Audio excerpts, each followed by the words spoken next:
What's up, beautiful people? Welcome back to another video.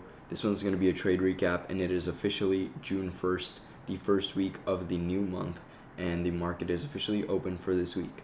So I'm going to break down how I analyze the market every week. This is the same analysis that I use every single week. This is my step-by-step guide, what I look for, and how I prepare myself for what to expect in the week to come.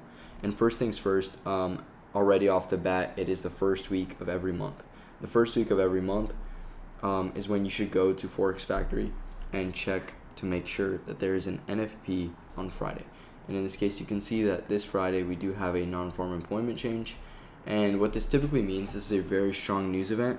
What this typically means is that you might expect a lot of consolidation early on into the week. So whenever we have NFP, which is a very strong news, it likes to manipulate highs and lows. And in order for it to manipulate highs and lows, those highs and lows, they have to exist in the first place. And so what typically happens earlier into the week up until this news event is that we begin to consolidate and build those highs and lows. So typically inside of a week like this, you see a lot more, got some allergies. You see a lot more ranging where it picks a high, it picks a low, and it kind of stays inside of this range for the entirety of that week up until that news event hits, and then it obviously manipulates those highs and lows, and then the week after that follows a really good expansion. Now, this doesn't mean that there can't be any expansion in this week. It just means that you have to expect that there will likely be consolidation once we get closer towards this news. While we aren't at the news yet, like typically it would be like Wednesday, Thursday, where I'm like kind of skeptical and like looking for it to kind of start ranging. You might be able to still catch some trades in the earlier days of the week. Like Monday has some news, Tuesday has some news, and we might still be able to get some good opportunities to get into like trades inside of this week.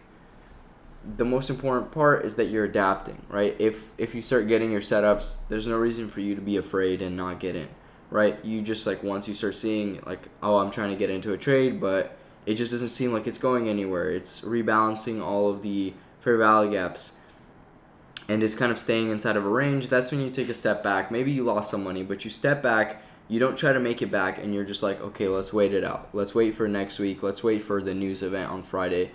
And that's how you protect your capital from a bad week, from a low probability week, from a low probability trading day, because the goal at the end of the day is surviving, is keeping as much money as you can on the table, or not on the table, but in your wallet, right? In your account, so that you can be ready when the opportunity presents itself. You don't want to blow your account on a low probability day. Like I know already, like 5 people already messaged me today, and it's Sunday, right? I didn't even look at the charts yet. I haven't even done this analysis right now that I'm doing is the first time I'm going to be looking at the chart and actually analyzing it. Yet there's already people that have lost money in the market. That's not the smartest thing to do. It's not the smartest decision to make because you're putting money on the line during a low probability time and you're risking blowing your account. Like what a lot of people do is they end up blowing their accounts, taking a break from trading because they blew their accounts during low probability days and they never even got to experience the high probability ones where it just works like magic. Like you're just predicting the market. It just moves cleanly from target to target. You're able to catch the sells into the buys. That's what trading is. That's what you should aim to be able to do. When you're trying to trade inside of that consolidation and you buy and it consolidates, takes you out, you sell, it consolidates, takes you out, and then you're demotivated and you think that it's all a scam and then you want to just quit, you're never going to be able to succeed in this. And it's not going to take you like 2 or 3 years. Like there's people that succeed in like a year, 2 years, 6 months of learning. They learn properly, diligently study. They hop into the markets and properly like wait out the proper days. They are patient on the low probability days. They have a good psychology. You can succeed in a year or 2. But if you keep taking breaks because you're blowing your accounts on the low probability days, it's going to take you 5 years before you even start to realize what you're doing is wrong. It's going to take you 5, 6 years and then you learn nothing. You still learn nothing and then you have to start from ground zero again. So prevent yourself from doing that by learning a little more properly about time, news, low probability days. So let's actually hop into the market, guys. The first thing that I do every single week is I click these 2 boxes right here and I delete everything that I had on my chart. Because you want to start off with a fresh mind. You want to make sure you're not looking you're not blindsided by anything that you had marked out in the last week. I know a lot of people's charts are insanely messy, and they have like all these previous trades that they took. Like, you don't need that. Delete them, journal them in your journal, and get rid of them off your charts. Keep your charts clean. Eventually, like I know a lot of you guys use the indicators that show you fair value gaps and stuff. Eventually, you want to even get rid of those because they show you every fair value gap, and not every fair value gap is actually valuable to you. And so it might actually be harmful to be distracted by it. So we got a nice open. This candle doesn't have a wick yet. The previous day was very bearish, like Friday, after I caught that huge move from here up until the literal high. 3,330 was where I closed my position with 12K profit, and that was the high of the move. It was like a 4-hour bearish fair value gap above a high. This was it right here. And this is where I closed. Like, I literally caught the bottom of this move up to the top of this move, and I got out and closed my position. It was just insane. This is where I closed my position at 3,330, and that was 12K profit, and I walked away, and it literally just melted almost all the way back. Then this open kind of gapped up a little bit and just expanded towards buy side, good 100, 200 pips. And what's significant to note is that Friday, when it was melting back, it ran and tapped into this daily IFEG right here.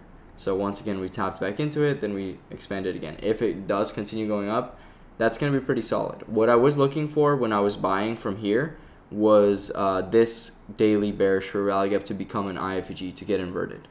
So that's what I was looking for. I was expecting it to expand up all the way into here, and I was just willing to like leave whatever money I would have left by closing my positions. I was content with 12K, and I was just like, okay, whatever, I'll get into new positions next week.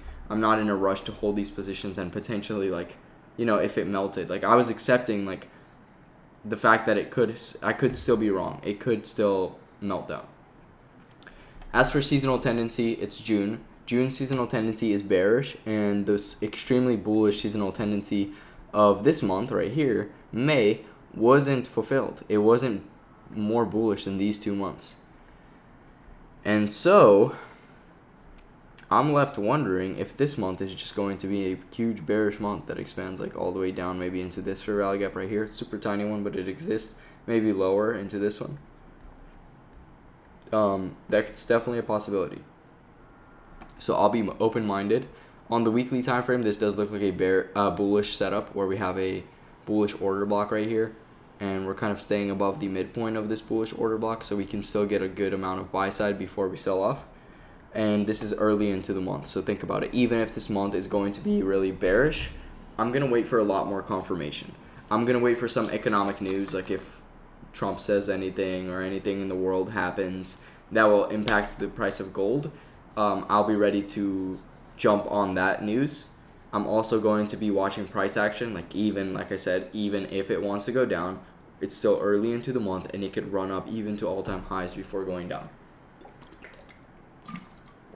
So, open-minded, adaptation is everything in trading. A good trader adapts. A good trader does not stick to one time frame and tries to scalp the same exact model every single day. A good trader adapts. If there is no 15-minute time frame, which is the one that they normally use, but there's one on the 30-minute, they'll scale out, they'll wait a little longer for their trade. That's what a good trader does, because a good trader understands that the market, the higher the time frame, the higher the significance of that time, like for inefficiency. It's going to respect the 30-minute. It always will. So you have to be ready to adapt. As for what I'm expecting, I can't honestly say. Usually it is clear, like if the previous week closed inside of a bullish weekly fair value gap and there's some targets above, then it's clear for me, right? It's really clear for me to say where it's going. But I feel like, look at where we're at right now. We're in the equilibrium of like this big move. So if we take the high, equilibrium just means like the middle, right? We're literally sitting around the middle of this leg right here. So what does this mean for us? It means that we can honestly sit inside of this range until NFP and then move next week. So it's not very clear to me. It's not clear because we already filled this fair value gap up here. We filled this daily IFEG. We filled this FVG right here completely with this wick. So it's like, where do we go? We don't know yet. It would be a gamble to say that we're either going bullish or bearish. We don't know yet. And what I'm going to do is I'm going to wait for my IFEG. I'm going to wait for confirmation on the daily. Once it does start running in a specific direction, I'll wait to see, does it close above? And if it closes above like this one, then we'll know we're probably going to expand a little bit higher before melting off. Maybe it's taking out this high, running up deeper into this wick before potentially going lower. Or if we start expanding towards sell side, I'll be looking for it to close below this FEG, create an IFEG, and then we'll be obviously targeting sells. But as for right now, it's very difficult to kind of have a bias, come in with a bias. So what I do in days like this is I don't trade. I have other things to focus on right now. I still have 2 weeks left until I'm done with school. I have some exams. My finals are in 2 weeks, so I'm going to be studying until then. So I have things to occupy my time with. I can go do some other stuff. I made a good amount of money last month. So I'm happy with what I did, and I can honestly wait it out because I'd rather not put money during a time where I'm not confident in where it's going. Like, if I can't come in and literally say, I know that it's going up, I'm convicted that it's going up. Like, you can go back and watch the other trade recaps that I did. I'm convicted when I have a good target. Like, I knew it was going to run up from, like, this weekly fair value gap down here up until this daily target. I marked it out. I even said it's probably going to close up above. And that's why I was able to catch this trade with high conviction. Because it was approaching the end of the month, and I was still expecting it to expand. So that's why I was able to literally hold that trade the entire time from this low. Because I was convicted that it was going to go up. When I come into the market and I have a good target, I'm convicted of a direction, I'm able to execute. When I'm not convicted, I'd rather not trade. I'd rather not put my money on the line and lose the money that I made in the previous month, right? Don't risk your money during uncertain times. You just take a step back and enjoy the week. Go do something else with your time, especially if you made some money last week. Go enjoy yourself a little bit and wait for a good time to trade. Sometimes a little break, like, I'm not saying I'm not going to watch the market. I'm going to watch the market every day because I love watching the market. And if I see a setup, I'll even trade it. That's not what I'm saying at all. I'm just saying until I'm certain that it goes somewhere, I'm not going to be looking for anything. I'm not going to say that, oh, I'm expecting this, because I don't know what to expect yet. It's not in a spot where, considering the fact that it's NFP week and we're in the equilibrium of this move. So we don't know where it wants to expand yet. It might just consolidate for the next few days, just like it has been doing a little bit right here, right? 1-2 days of consolidation. This day might just close like this. But unless we get something more, it's difficult to say. And so what I'm going to leave you guys with is just a psychological lesson. If it's not good conditions, take a step back. Don't do anything. I'll catch you guys in the next video, whenever I get to trading. I don't think that's going to be too early into this week. I'll be sending out some analysis on Telegram, so be sure you click the link in the captions and drop a subscribe if you enjoy watching these trade recaps. I do only trade gold, and if that's not something you trade, you should drop whatever else you're trading and start trading gold with me, because gold moves really nicely. It's the only thing that I've been trading for the last 5 years, and especially if you're in the USA and you can trade during Asia session, it's going to be one of the best pairs to trade, I honestly think, ever, because you're trading during the afternoon and it moves much more than even like NASDAQ or any of the other US 30 stocks. Anything else, it moves a lot. And it respects price action. I have a good model for it. If you want to learn how to trade it like me, start sticking to gold. It's a great pair. A lot of people hate on gold for no reason. They just haven't learned how to trade it properly. You got to find the session. You got to find the model. You got to understand the daily bias, power of 3, the expansion of the daily candle. And if you do build a model, like if you've seen some of my previous trades, you'll see that it's actually kind of crazy if you can learn how to master it. Alright guys, hope you guys learned something from this video. Drop a subscribe if you've enjoyed this video, and I'll catch you guys in the next one. Peace out.